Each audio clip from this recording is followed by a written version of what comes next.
الحمد لله وكفى وسلام على عباده الذين اصطفى اما بعد. محترم حضرات، بزرگوں اور دوستوں، گزشتہ 2 سالوں سے رمضان المبارک کے مہینے میں سیرت النبی کے موضوع پر ایک سیریز کی شکل میں گفتگو کرنے کی توفیق اللہ نے عنایت فرمائی ہے. یہ تیسرا رمضان ہے اور وہ سلسلہ جاری ہے. اللہ اس کو پائے تکمیل تک پہنچائے اور حضور صلی اللہ علیہ وسلم سے صحیح عملی نسبت نصیب فرمائے. حضور کی زندگی کو سمجھ کر آج کے حالات میں اس سے رہنمائی حاصل کرنے والا بنائے. اب تک آپ کے سامنے مکہ مکرمہ کا پورا دور آ چکا ہے.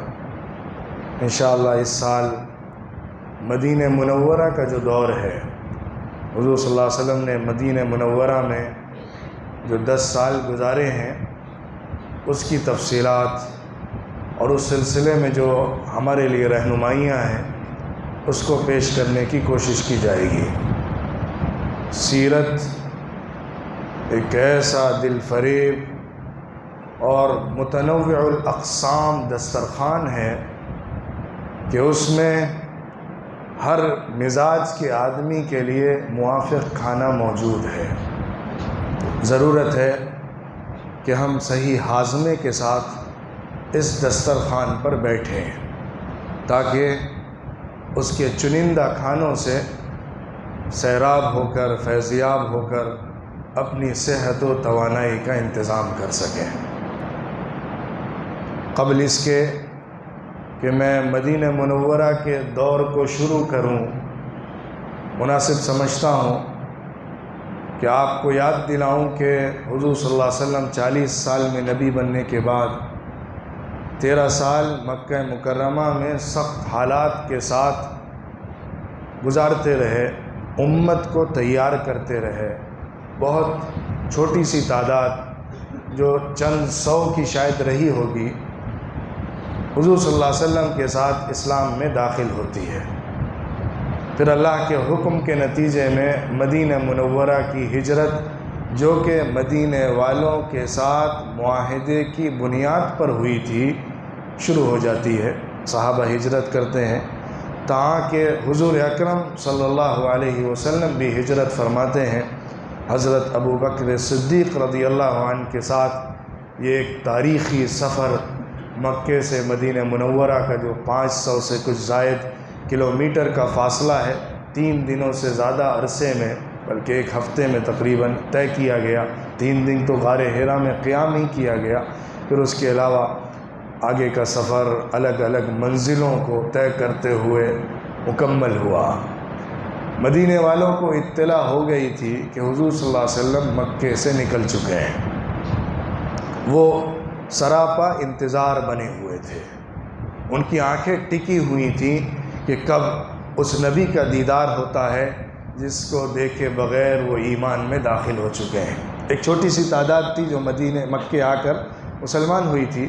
باقی تعداد تو ان کے واسطے سے یا حضرت مصعب ابن عمیر کے واسطے سے، جو اللہ کے رسول صلی اللہ علیہ وسلم کے مبلغ تھے مدینے میں پہلے، ان کے ذریعے سے اسلام مدینے میں پھیل چکا تھا. اچھی خاصی تعداد اسلام میں داخل ہو گئی تھی. بڑے بوڑھے سب اسلام کے اندر داخل تھے. سب منتظر تھے کہ کب آقا نامدار سیدنا محمد مصطفیٰ صلی اللہ علیہ وسلم تشریف لاتے ہیں اور مدینہ منورہ کو اپنے وجود سے نورانی بناتے ہیں. اسی انتظار میں مدینہ منورہ کے انصار کے سارے قبائل مل کر مدینہ منورہ کے ساؤتھ کے ایریے میں، جو کہ مکے سے آنے والوں کی انٹری ہے، جو کہ دروازہ ہے مدینہ کا، جہاں سے مدینہ میں داخل ہوا جاتا ہے. قافلے جو مکے سے آیا کرتے ہیں اسی راستے سے آتے ہیں جو کہ قباء کی سرزمین کہلاتی ہے. مدینہ منورہ میں مسجد نبوی سے 3.5 کلومیٹر کے فاصلے پر مسجد قباء ہے، جہاں پر حضور صلی اللہ علیہ وسلم نے قیام فرمایا تھا مکے سے ہجرت کرنے کے بعد مدینے میں انٹری ہونے پر۔ قباء بھی مدینے کا ایک حصہ ہے، مدینے کے خاندان ہی وہاں آباد تھے۔ حضور صلی اللہ علیہ وسلم ربیع الاول کے مہینے میں غالباً دوشنبے کے دن داخل ہوتے ہیں۔ اس سے پہلے انتظار کی گھڑیاں لمبی ہوتی جاتی ہیں۔ مدینہ منورہ والے روزانہ صبح سے فجر کے بعد سے آ کر وہاں پر اونچی جگہوں پر کھڑے ہو جایا کرتے تھے، انتظار میں نگاہیں ٹکی رہتی تھیں۔ ہر آنے جانے والوں کے اوپر حضور صلی اللہ علیہ وسلم کے ہونے کا گمان ہو جایا کرتا تھا، یہاں تک کہ جب دن چڑھ جاتا تھا، سورج کی تپش بہت سخت ہو جاتی تھی، تب وہ اپنے اپنے گھروں کو واپس چلے جایا کرتے تھے۔ اسی طرح ایک دن ہوا کہ جب دن کی روشنی بہت تیز ہو گئی، دھوپ کی تپش نے ان کو پریشان کرنا شروع کیا، تو وہ اپنے گھروں کی طرف واپس پلٹ گئے۔ واپس پہنچے ہی تھے کہ ایک یہودی شخص نے جو اس جگہ پر آباد تھا، دیکھا کہ وہ شخص آ رہا ہے جس کے لیے پورے مدینے میں ایک سیلیبریشن کا ماحول بنا ہوا ہے۔ پورا مدینہ سراپا انتظار اس پر نگاہیں ٹکائے بیٹھا ہے۔ تو اس نے آواز لگائی، اے لوگوں، تمہارا وہ ساتھی آ گیا ہے جس کے انتظار میں تم تھے۔ یہ سننا تھا کہ خاص طور پہ قباء کے گھروں سے لوگ نکل کے باہر کی طرف لپکے کہ دیکھیں کہاں ہے وہ چہرہ جس کے انتظار میں انہوں نے راتیں اور دن کاٹے ہیں۔ بہرحال حضور صلی اللہ علیہ وسلم قباء کی سرزمین میں داخل ہوتے ہیں۔ حضرت ابوبکر رضی اللہ عنہ ساتھ ہوتے ہیں۔ دن چڑھ چکا ہوتا ہے۔ جیسے ہی حضور صلی اللہ علیہ وسلم کی انٹری ہوتی ہے، گھروں کے اوپر چڑھ کر عورتیں دیدار کر رہی ہوتی ہیں، مرد حضرات باہر کی طرف دوڑ رہے ہوتے ہیں حضور صلی اللہ علیہ وسلم سے خود کا دیدار کرنے کے لیے، حضور کو دیکھنے کے لیے۔ اسی درمیان میں مدینہ منورہ کی سرزمین پر قباء کے علاقے میں پورے پہاڑیوں میں اور وادیوں میں ایک نغمہ گونجتا ہے جو چھتوں کے اوپر سے، سڑکوں کے اوپر سے، گلیوں سے اور ٹیلوں سے، ہر جگہ سے بلند ہو رہا ہوتا ہے۔ طلع البدر علینا من ثنیات الوداع وجب الشکر علینا ما دعا للہ داعی ایہا المبعوث فینا جئت بالامر المطاع۔ یہ نغمہ مدینہ منورہ کی گلیوں میں گونج پڑتا ہے۔ حضور صلی اللہ علیہ وسلم حضرت ابوبکر کے ساتھ ہیں۔ لوگ جانتے نہیں کون ابوبکر ہے، کون محمد صلی اللہ علیہ وسلم ہے، دیکھا ہی نہیں انہوں نے۔ حضرت ابوبکر کو محسوس ہوتا ہے کہ لوگ سمجھ نہیں پا رہے ہیں کہ میں محمد ہوں کیا یہ محمد ہے۔ لوگوں کو خدشہ ہو رہا ہے یا گمان میرے بارے میں ہو رہا ہے کہ کہیں یہ تو محمد نہیں ہے۔ لوگ نگاہیں دیکھ رہے ہیں، ایک تقدس کی، احترام کی ایک خاص نگاہ جو اٹھ رہی ہے، وہ کبھی ابوبکر کے اوپر ٹکتی ہے، کبھی حضور صلی اللہ علیہ وسلم کے اوپر ٹکتی ہے۔ اسی درمیان حضرت ابوبکر رضی اللہ عنہ نے جب دیکھا کہ جو پیڑ کے نیچے وہ ٹھہرے ہوئے ہیں اس کا سایہ حضور سے ہٹ گیا ہے، دھوپ پڑنے لگی ہے، تو جلدی سے اٹھ کر ایک چادر تان دی حضور کے اوپر، جس سے یہ اظہار بھی کرنا تھا کہ نبی کا خادم کھڑا ہوا نبی کے وہ سایہ دے رہا ہے، ان کو محسوس کر لیا جائے اور پہچان لیا جائے۔ لوگ حضور صلی اللہ علیہ وسلم کی طرف لپکے معانقے کر رہے ہیں، آنکھوں سے آنسو جاری ہیں، اور دل گویا کہ یوں سمجھیے کہ بالکل باغات میں تبدیل ہو چکا ہے، دل باغ ہو گیا ہے حضور صلی اللہ علیہ وسلم کے دیدار سے۔ بہرحال قباء کی سرزمین پر پہنچنے کے بعد حضور صلی اللہ علیہ وسلم نے وہاں قیام فرمایا، نماز کا انتظام فرمایا، مسجد کی بنیاد ڈال دی، لوگوں کو جمع کر کے نماز پڑھانا شروع کر دی۔ تقریباً 4 دن حضور صلی اللہ علیہ وسلم قباء کی سرزمین پر رہے۔ جب جمعے کا دن آیا تو چاشت کے وقت قباء سے نکلے مدینہ منورہ کی طرف، جو کہ اصل سٹی تھی، یا یوں کہہ لیجیے آپ مین ٹاؤن تھا۔ قباء ایک قریہ تھا اور پورا مدینہ منورہ الگ الگ قبیلوں پر آباد ایک یوں کہہ لیجیے کولیبریشن تھا الگ الگ چھوٹی چھوٹی بستیوں کا، اور اس کا جو درمیانی حصہ تھا وہ وہی تھا جہاں پر حضور صلی اللہ علیہ وسلم نے جا کر قیام فرمایا ہے۔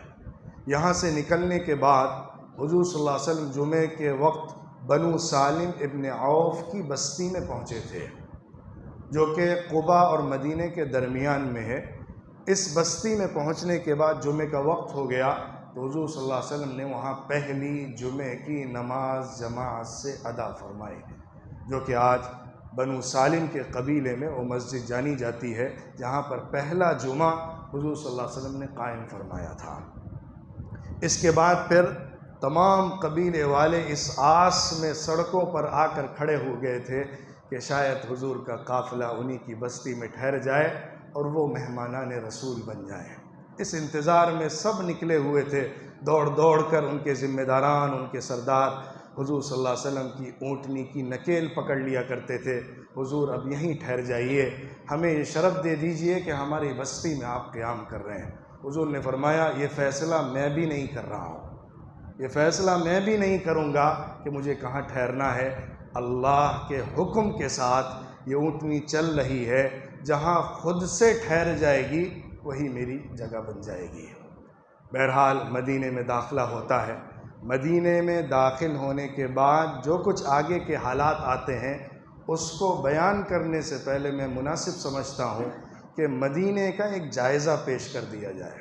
مدینے کی سرزمین کیا تھی، کون لوگ آباد تھے، کیسے حالات تھے وہاں کے، تاکہ اس جغرافیہ کو اور ان حالات کو سمجھ کر آگے کے سلسلے کو دیکھنا اور سمجھنا آسان ہو جائے۔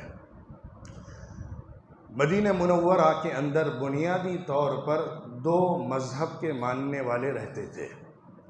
ایک تو یہودی تھے جو کتاب والی قوم تھی، دوسرے مشرک تھے، شرک کرنے والے تھے، جیسا کہ مکے کے مشرکین تھے۔ جو یہودی تھے ان کی تاریخ پہلے کی ہے۔ تاریخ سے معلوم ہوتا ہے، جیسا کہ ایک بڑے اورینٹیلسٹ جس نے یہودیوں کی عرب کی سرزمین پر جو تاریخ ہے اس پر بڑی اچھی ریسرچ کی ہے اور کتاب لکھی ہے، اس نے ایک یہودی کے حوالے سے اس بات کو ذکر کیا اور دوسرے پروف سے بھی اس کو ثابت کیا ہے کہ جب فلسطین کی سرزمین سے یہودیوں کو سن 70 عیسوی میں ٹائٹس کے ذریعے سے نکالا گیا تھا، کھدیڑا گیا تھا اور سخت ترین ظلم رومن امپائر کے ذریعے سے ہوا تھا، اس وقت وہ لوگ بھاگ بھاگ کے جزیرۃ العرب میں آباد ہوئے تھے، اور پورے عرب کی سرزمین میں سب سے زیادہ جس جگہ آ کر آباد ہوئے تھے وہ مدینہ منورہ کی زمین تھی۔ یہودیوں کے مختلف قبیلے وہاں آ کر بسے تھے۔ بنیادی طور پر وہ 3 قبیلوں میں بٹے ہوئے تھے۔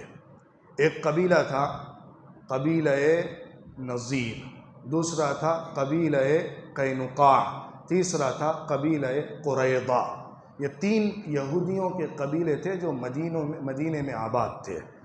ان کے بعد میں یمن کے ازدی قبیلے کے لوگ ایک وقت میں جب کہ وہاں پہ ایک بڑا ڈیم ٹوٹا تھا اور زبردست طوفان آیا تھا، جس کے نتیجے میں وہاں کی بستیاں تباہ ہو گئی تھیں، علاقے تاراج ہو گئے تھے، جس کا تذکرہ اللہ نے سورہ سبع میں فرمایا ہے، لَقَدْ كَانَ لِسَبْإٍ فِي مَسْكَنِهِمْ آيَةٌ جَنَّتَانِ عَنْ يَمِينٍ وَشِمَالٍ كُلُوا مِن رِّزْقِ رَبِّكُمْ وَاشْكُرُوا لَهُ بَلْدَةٌ طَيِّبَةٌ وَرَبٌّ غَفُورٌ۔ اس کے بعد سیل العرم کا تذکرہ اللہ نے کیا۔ جب وہ اللہ کی نعمتوں کی ناشکری کرنے لگے تو اللہ نے ان پر سیل العرم کا ایک زبردست سیلاب بھیجا تھا، جس کے نتیجے میں وہ تباہی ہوئی تھی، اور ان کے داخلی حالات یمن کے بہت خراب تھے، آپس میں خانہ جنگی تھی، لڑائیاں تھیں، جس کے نتیجے میں وہاں سے لوگ نکل کے مائیگریٹ کرتے تھے۔ اسی زمانے میں ایک بڑا قبیلہ یا کئی خاندانوں کا مجموعہ نکل کر الگ الگ وقتوں میں یمن سے مدینے میں آ کر آباد ہوا ہے۔ ایک ساتھ آباد نہیں ہوئے ہیں، جو انصار صحابہ کہلاتے ہیں، جو بعد میں حضور صلی اللہ علیہ وسلم پر ایمان لانے والے الگ الگ خاندان تھے، وہ الگ الگ وقت میں یمن سے ہجرت کر کے مدینے میں آباد ہوئے تھے۔ ظاہر ہے وہ اصل عرب کے لوگ ہیں، اسی لیے مکہ والے ان کو بہرحال ایک درجہ دیتے تھے۔ پورے عرب کی سرزمین میں سب سے زیادہ عزت والے اگر کوئی لوگ تھے تو وہ قریش کے لوگ تھے۔ قریش کا خاندان سب سے عزت دار خاندان تھا، سب سے زیادہ احترام جس کا کیا جاتا تھا وہ خاندان تھا۔ حضور صلی اللہ علیہ وسلم کو اللہ نے اسی خاندان میں پیدا فرمایا۔ وہ اپنے ساتھ ساتھ ان لوگوں کو جو اصل عرب کے باشندے تھے بڑی اہمیت اور عزت کی نگاہ سے دیکھتے تھے، جن میں مدینے کے آباد لوگ تھے۔ جو یمن سے آئے ہوئے تھے، اور یمن کی سرزمین پہ جو لوگ رہتے تھے وہ اصل عرب کے لوگ تھے۔ تو مدینہ منورہ میں جو خاندان آ کر بسے تھے وہ بنیادی طور پر دو شاخ کے تھے۔ ایک شاخ قبیلہ خزرج کے نام سے جانی جاتی ہے، دوسری شاخ قبیلہ اوس کے نام سے جانی جاتی ہے۔ یہ دو بڑی شاخیں ہیں جو مدینہ منورہ کے باشندوں کی تھیں۔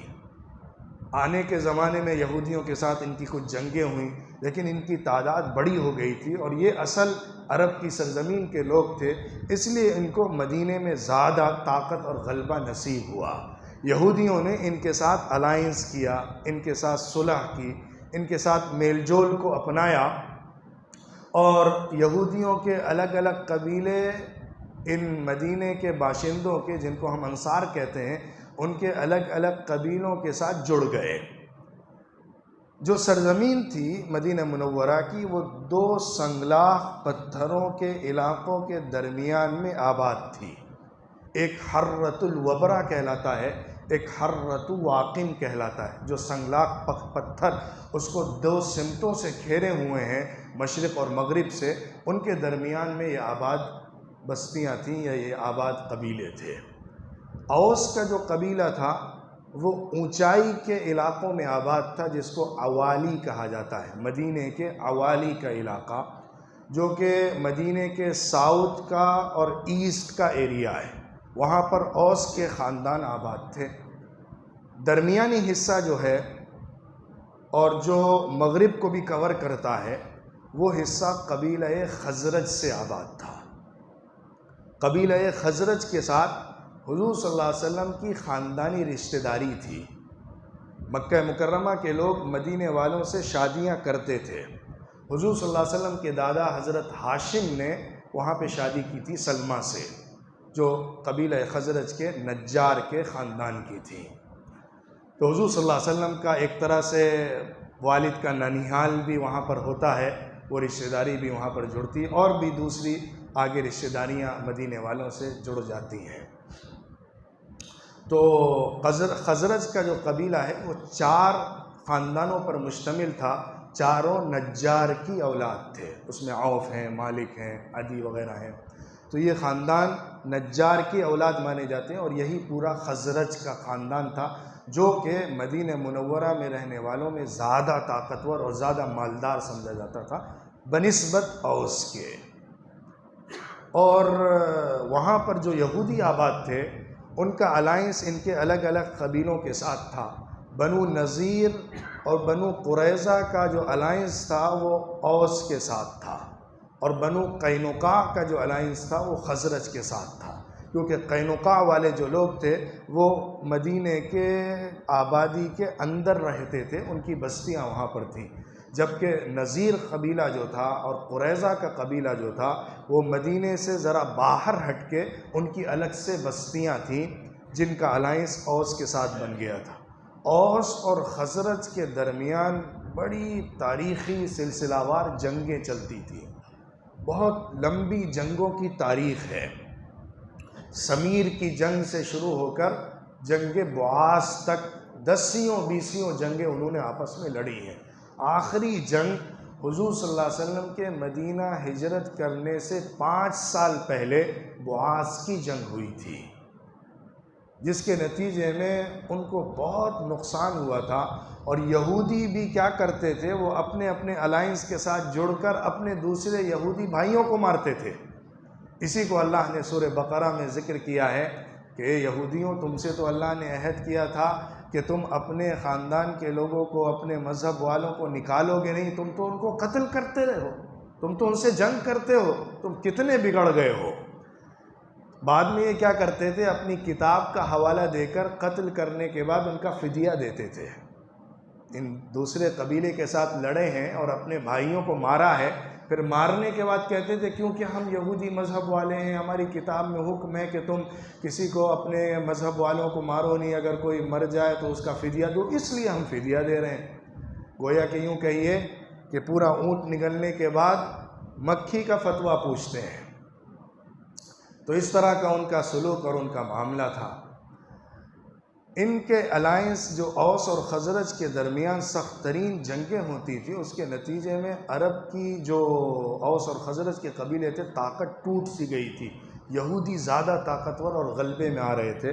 بہرحال ان کے درمیان ایک رائے عامہ بنی کہ ہم اب ان جنگوں کے سلسلے کو ختم کر کے اوس اور خزرج کا مشترک لیڈر بنائیں گے اور اس کے ہاتھ پر دونوں قبیلے بیعت کر لیں گے، تاکہ یہ جھگڑا ہمیشہ کا جو ہمارے خاندانوں میں چل رہا ہے اس کو ختم کر دیا جائے۔ تقریباً عبداللہ ابن ابی ابن سلول کے نام پر اتفاق ہو گیا تھا کہ اس کو مشترک لیڈر مان لیا جائے گا اوس اور خزرج کا۔ اتنے میں حضور صلی اللہ علیہ وسلم کی آمد کی خبر آ جاتی ہے اور عقبہ ہو جاتی ہے۔ مدینے کے لوگ، اوس اور خزرج کے لوگ حضور صلی اللہ علیہ وسلم کے ہاتھ پر اسلام قبول کر لیتے ہیں، حضور کی آمد ہونے لگتی ہے، تو ظاہر ہے اس کی جو سیاست تھی وہ کھٹائی میں چلی جاتی ہے، اس کا جو تاج تھا وہ خطرے میں پڑ جاتا ہے۔ اسی کے نتیجے میں وہ بعد میں منافق بنا، بلکہ منافقوں کا سردار بنا۔ معاشی طور پر مدینہ منورہ کا بنیادی انکم جو تھا یا آمدنی جو تھی وہ کھیتی باڑی سے تھی۔ وہاں پر جو علاقے تھے وہ کھجوروں کے باغات کے تھے، خاص طور پہ اوس کا قبیلہ جو عوالی کی بستی میں تھا، وہ عوالی کا علاقہ زیادہ زرخیز تھا، زیادہ پھلوں کو پیدا کرنے والا تھا۔ کھجوروں کے باغات وہاں پر بہت زیادہ تھے، کھیتیاں وہاں پر بہت ہوتی تھی، خاص طور پہ گیہوں کی کھیتی وہ لوگ کیا کرتے تھے، جو کی کھیتی بھی ہوتی تھی، اور بھی دوسرے غلے سبزیاں اگاتے تھے۔ پھلوں میں بنیادی طور پر کھجور اور انگور، ان دو کو زیادہ وہ لوگ وہاں پر بویا کرتے تھے اور نکالا کرتے تھے۔ یہودی جو تھے وہ لوگ صنعت والے اور تجارت والے لوگ تھے۔ خاص طور پہ جو قینقاع کا قبیلہ تھا وہ سونہار تھا، وہ سونے کا کاروبار کرتا تھا، جس کے نتیجے میں وہ سب سے زیادہ یہودیوں میں مالدار قبیلہ تھا۔ اسی لیے جب ان کے قبیلے کو فتح کیا گیا ہے تو ان کے گھروں سے سونے اور چاندی کے ڈھیر نکلے تھے، بہت ان کے پاس مال و دولت جمع تھی۔ یہودی جو کہ اللہ کے آسمانی دین کو رکھنے والی قوم تھی، لیکن دین سے بہت دور ہو گئی تھی۔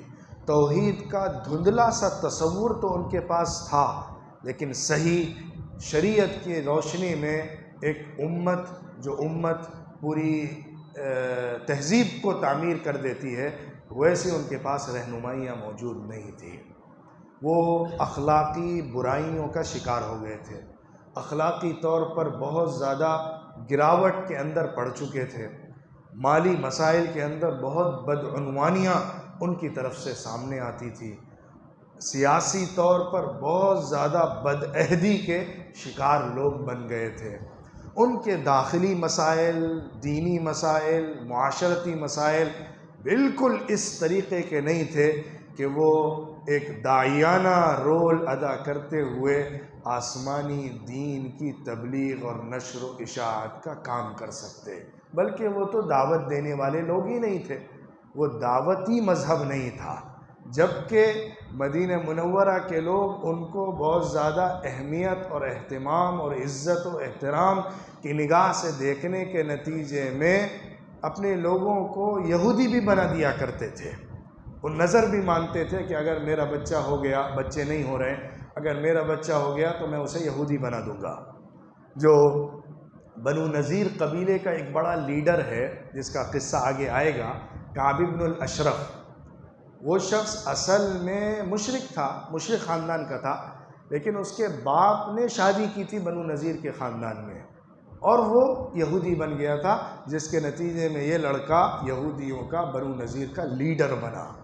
تو اس طرح معلوم ہوتا ہے کہ کچھ لوگ ادھر ٹرانسفر بھی ہوتے تھے اور مذہب بدل کر یہودی مذہب کو قبول بھی کرتے تھے، لیکن یہودی مذہب بنیادی طور پر کوئی بھی ایسی اپیلنگ پوائنٹس اور پہلو نہیں رکھتا تھا کہ جس کے نتیجے میں وہ ایک دعوت کا جال بچھا کر لوگوں کو صحیح رہنمائی آسمانی روشنی کے نتیجے میں دے سکتا۔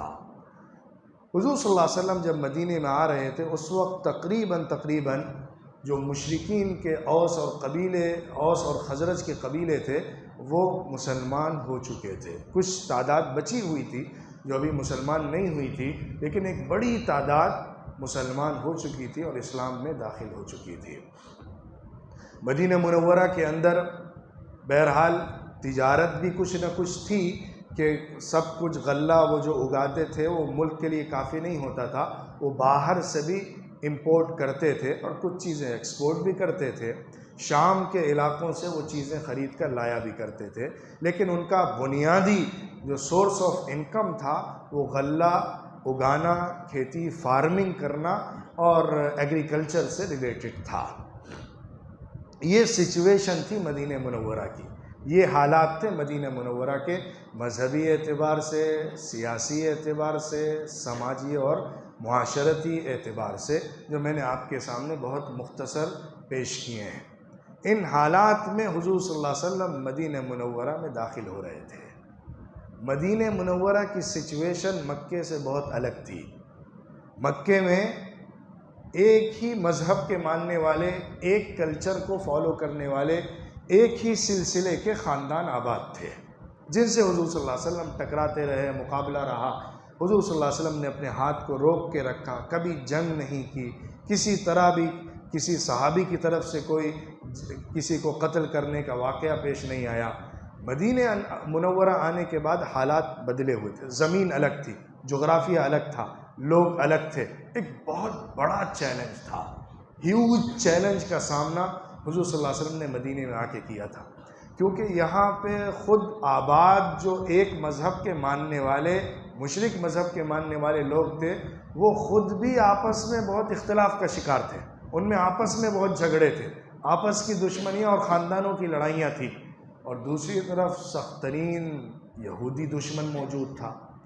یہودی جو دشمن تھا وہ ابتدائی طور پہ دشمن نہیں تھا، بنیادی طور پہ وہ دشمن نہیں تھا، یا اس کو دشمن نہیں ہونا چاہیے تھا، کیونکہ وہی مدینہ والوں سے یہ کہتا رہتا تھا کہ دیکھو ہماری کتابوں میں بتایا گیا ہے کہ ایک آخری نبی اسی سرزمین سے ہمارے درمیان آنے والا ہے، اس کا ساتھ لے کر ہم تمہارے اوپر غلبہ حاصل کر لیں گے اور پورے مدینے پر ہمارا کنٹرول ہوگا. کانوا یستفتحون، وہ فتح کی امید لگائے ہوئے تھے حضور صلی اللہ علیہ وسلم یا آخری نبی کے مبعوث ہونے کے انتظار میں. لیکن انہوں نے جب دیکھا کہ جو نبی آیا ہے وہ نبی آ کر مدینے کے مشرکوں کو تبدیل کرنے کے ساتھ ساتھ ان کے مذہب میں سے پیدا نہیں ہوا ہے بلکہ وہ دوسرے خاندان میں پیدا ہوا ہے، تو ان کو حسد کی آگ لگ گئی. حسدا من عند انفسہم، ان کے اندر کی حسد کی آگ تھی جس نے ان کو ایمان قبول کرنے پر آمادہ نہیں کیا. وہ یہ کہتے تھے کہ یہ جو آنا چاہیے وہ بنو اسرائیل میں آنا چاہیے، ہمارے خاندان کے اندر ہی وہ نبی پیدا ہونا چاہیے. اسی کے انتظار میں تھی. جب دیکھا کہ ابراہیم علیہ السلام کے دوسرے بیٹے اسماعیل کی اولاد میں وہ آ گیا ہے تو ہضم نہیں کر سکے، قبول نہیں کر سکے. دوسری وجہ یہ بنی ان کی دشمنی کی کہ اللہ رب العزت نے قرآن پاک میں ان کی تاریخ اور ان کے کرتوتوں کو بہت سختی کے ساتھ، سخت لہجے میں انکار اور رد کے ساتھ بیان کیا ہے. اللہ نے ان کو مخاطب بنایا کہ تم اپنی تاریخ کے اندر کس طرح سے ایک اوپر کے پائیدان سے نیچے کی طرف گرے ہو، تمہارا کیا منصب تھا لیکن تم نے اس کو فراموش کر کے اپنے لیے کیا چنا اور کس ذلت و رسوائی کا تم شکار ہوئے ہو. ان کے واقعات ذکر کیے، انبیاء کے ساتھ ان کے تعلقات کا بیان کیا، ان کی بدعہدیوں کا تذکرہ کیا، جس کے نتیجے میں ان کے اندر اور نفرت پیدا ہو گئی. ایک بڑا جس کا میں نے تذکرہ کیا، اسرائیل بن زین، جو ایک بہت بڑا رائٹر ہے، اورینٹلسٹ، جس نے کتاب لکھی ہے یہودیوں کی تاریخ پر، اس نے ایک بڑے نکتے کی بات کہی ہے.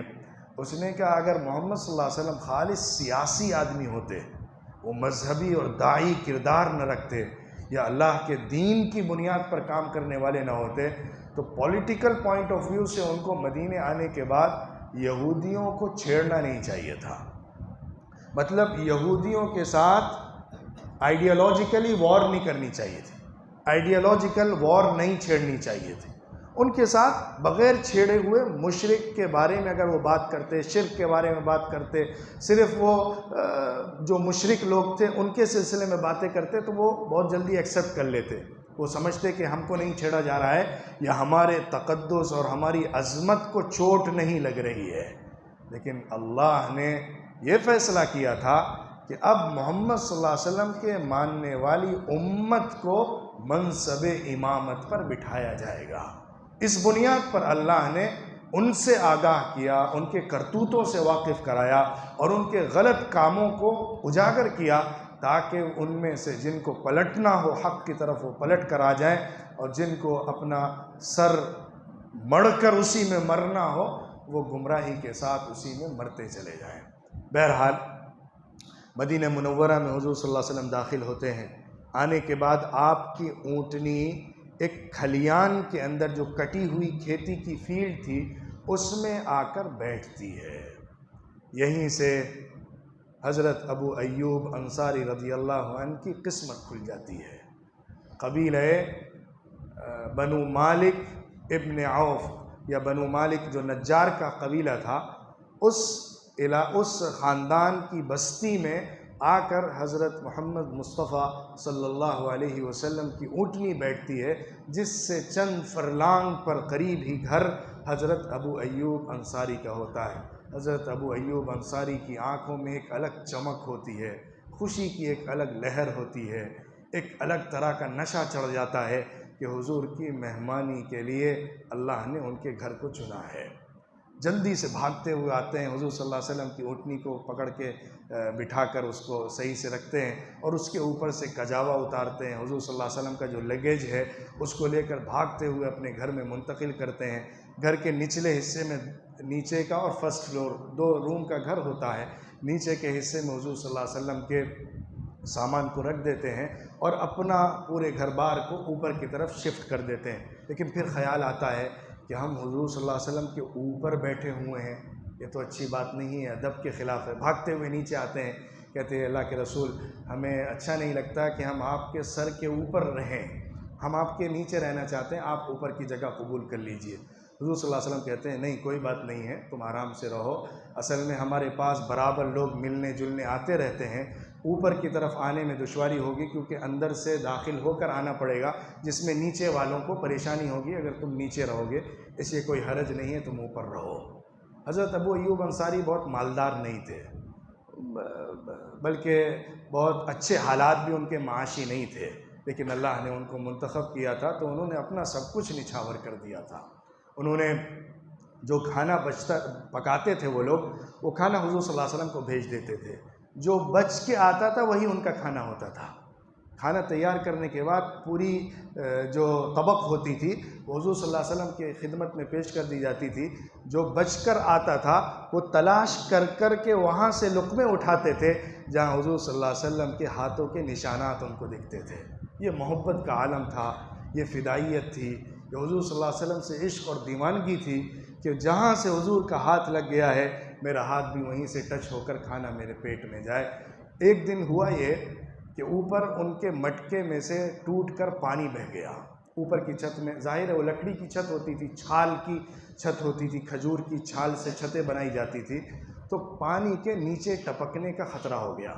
ان کے پاس ایک ہی لحاف تھا جس کو وہ لوگ بچھونا بھی بناتے تھے، اوڑھنا بھی بناتے تھے.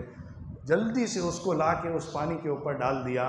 اپنے سونے کے لحاف کو، بیڈ کو، گدے کو انہوں نے قربان کر دیا، لیکن پانی کی ایک بوند بھی نیچے ٹپک کر حضور کو کوئی تکلیف نہ پہنچا دے اس کی فکر میں انہوں نے یہ کام کیا. بہرحال حضور صلی اللہ علیہ وسلم نے تقریباً 7 مہینے حضرت ابو ایوب انصاری رضی اللہ عنہ کے گھر میں گزارے. حضرت ابو ایوب انصاری آپ کی ضیافت کرتے رہے. مدینے آنے کے بعد حضور صلی اللہ علیہ وسلم نے جو سب سے پہلا کام کیا وہ مسجد نبوی کی تعمیر کا تھا. جہاں پر آپ کی اونٹنی بیٹھی تھی وہ ایک بڑی فیلڈ تھی جو کہ 2 یتیم بچوں کی تھی. حضور صلی اللہ علیہ وسلم نے معلوم کیا یہ زمین کس کی ہے تو بتایا گیا 2 بچوں کی ہے، ہمارے ہی خاندان کے بچے ہیں، یتیم ہیں. حضور نے ان کو بلوایا اور ان سے کہا بتاؤ تمہیں کیا قیمت اس کی چاہیے اس زمین کی، ہم قیمت دے کر اس زمین کو خریدیں گے اور یہاں پر مسجد بنائیں گے۔ انہوں نے کہا اللہ کے رسول ہم اسے ہدیہ کرنا چاہتے ہیں۔ حضور نے کہا نہیں، ہم ہدیہ قبول نہیں کریں گے، تم اس کی قیمت لگاؤ، ہم قیمت ادا کریں گے اور اس کے بعد پھر یہاں تعمیر کا کام شروع کریں گے۔ بہرحال انہوں نے قیمت طے کی، ان کو معاوضہ دے دیا گیا اور وہ زمین مسجد نبوی کے لیے منتخب ہو گئی۔ پھر کام کا آغاز جو ہوا وہ حضور صلی اللہ علیہ وسلم نے خود فرمایا۔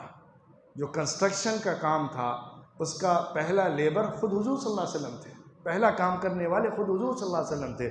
جب انصار کے لوگوں نے دیکھا کہ حضور صلی اللہ علیہ وسلم اور ان کے ساتھ مہاجر صحابہ کام میں لگے ہوئے ہیں تو بھاگ کر آئے اور کہنے لگے لَإِن قَعَدْنَا وَالنَّبِيُّ يَعْمَلُ لَذَاكَ مِنَّا الْعَمَلُ الْمُضَلَّلُ، ہم بیٹھے رہیں اور نبی کام کریں، یہ تو بڑی گمراہی کی بات ہو جائے گی۔ وہ سب بھی آ کر حضور صلی اللہ علیہ وسلم کے ساتھ لگ گئے اور اینٹیں اٹھا کر لاتے تھے اور مسجد نبوی کے تعمیر کا کام شروع ہوا۔ مسجد نبوی کی تعمیر چل رہی تھی، حضور صلی اللہ علیہ وسلم اشعار گاتے تھے، صحابہ بھی ساتھ میں گاتے تھے، اللہم لا عیش الا عیش الآخرہ فرحم الانصار والمہاجرہ، اے اللہ زندگی تو دنیا کی کچھ نہیں ہے، آخرت کی زندگی ہی اصل زندگی ہے، اے اللہ انصار اور مہاجر صحابہ پر رحم فرما۔ حضور صلی اللہ علیہ وسلم کے لیے دعائیں فرماتے تھے اور مسجد کی تعمیر کا کام جاری تھا۔ جب مسجد تعمیر ہوئی تو ساتھ میں حضور صلی اللہ علیہ وسلم نے اپنے لیے بھی کمرے بنائے۔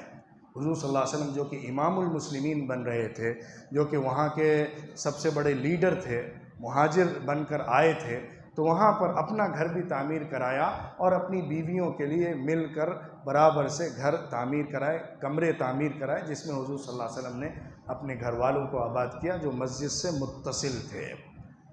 مسجد کی تعمیر کا کام بھی ہوا، ساتھ ہی اور کام بھی چلتے رہے۔ ایک بڑا مرحلہ جو تھا وہ مہاجروں کی آباد کاری کا تھا، جو سینکڑوں کی تعداد میں ایک بڑی تعداد مکے سے ہجرت کر کے مدینے میں آ گئی۔ ان کو بسایا کہاں جائے؟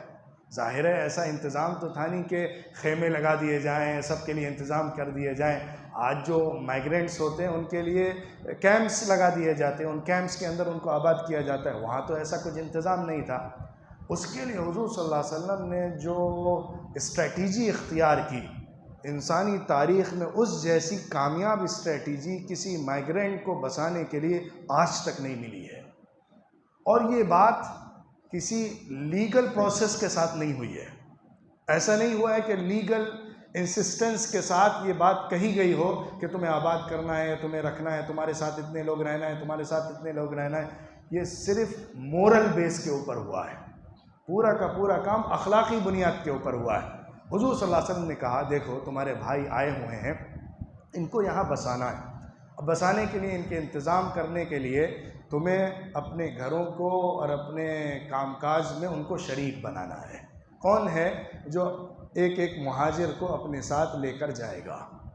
آپ سوچئے، صرف حضور صلی اللہ علیہ وسلم کا یہ اعلان تھا، انصاریوں میں مقابلہ ہونے لگا، ہمیں زیادہ آدمی چاہیے، ہمارے ساتھ زیادہ لوگ رہنا ہے، ہمیں 2 چاہیے، ہمیں 3 چاہیے، ہمیں یہ چاہیے، ہمیں یہ چاہیے، یہاں تک کہ قرعہ اندازی کی گئی کون کس کے ساتھ جائے گا۔